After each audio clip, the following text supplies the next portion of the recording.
gonna sunflower. Hi! Oh, that's pretty good. Welcome to another episode of 3 Minute Critics. I am Eric. I am Tony, and today we're reviewing Star Wars Episode 9, Wow. The Rise of Skywalker. Woo!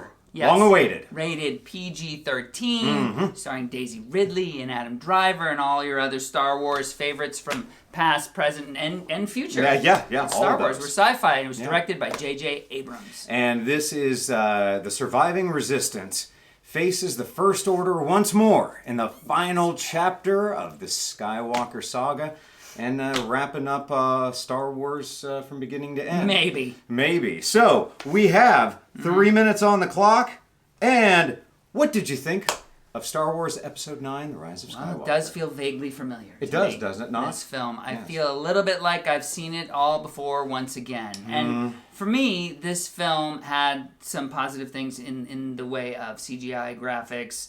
Brilliant really incredible visuals. stunts, really beautiful visuals, that ocean that Rey is skimming on. Unbelievable. There's Really lots of amazing. points of visual prowess in here. Like Yeah. they've really taken this to another level with striking visuals. Which I is agree. something you always expect from Star Wars. I mean, that's what George Lucas sets the whole premise from the very beginning. Agreed. Upon the most advanced technical feats in film and cinematography that we've yet seen. And that just keeps getting better and better and better. What I don't think has gotten better and has gotten just worse and worse and worse, Yes, unfortunately, do tell. is the plot or lack thereof. It's Why is that? because it doesn't seem like they wanted to connect on any one point. It was just throwing an idea at you and then boom to the next thing, and no real explanation for it. And we just have to take it for granted that something has a backstory behind it and no development there. This is the word that and this is the thing that bothers me the most. The phrase, take it for granted. So what they do, I feel, in this film is they extend the boundaries of the universe that was created in Star Wars that allows the viewer to suspend their disbelief, and they extend them so far at will just to serve where they want the story to go that it doesn't make any sense. Takes the viewer out of it. You lose your connection with the main characters because you no longer believe their vulnerability. Right. You no longer believe that Rey or Kylo could be in any kind of danger because they're so ridiculously powerful. Ridiculous is the word in here, and you made the point of suspension of disbelief, and you need that, I think, to some degree in movies like this. But this was just throwing it completely away. And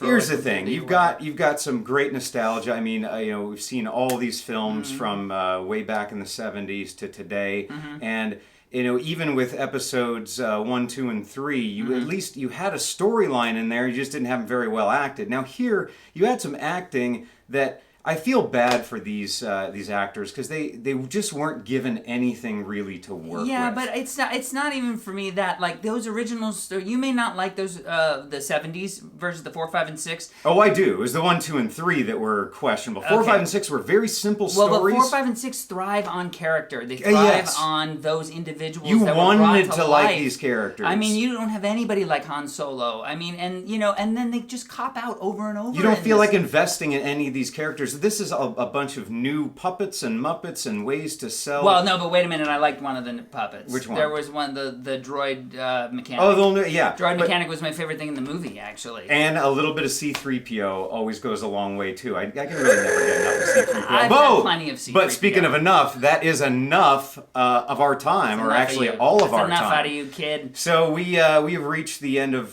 this particular part, but we're now going to the next part, which is rating on our scale of 5-star rating system. And I'm going to start out and just to quickly wrap up again. Just the story here completely discombobulated. They've lost me at the end of this. It was always going to be tough to wrap up this kind of series, but nostalgia and special effects don't make up for a story that wasn't very good. I'm giving this 1.5. Whoa. Out of 5 stars. Really, just I was sorely disappointed. Pretty rough on Star Wars. What did you think, Tony? Well, I didn't think it was as bad as you thought. My biggest struggle is I didn't care about anybody, and I don't want to watch a movie where I don't care about anybody. You have to make that work.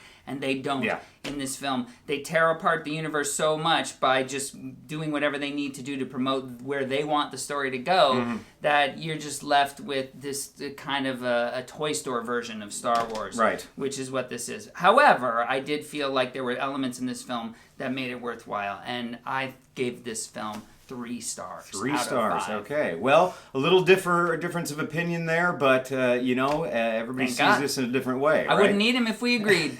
So we thank you for watching this episode. We hope you will join us for more. Please subscribe right up here, and then we will see you next time on the next episode of 3 Minute Critics. Thanks, y'all.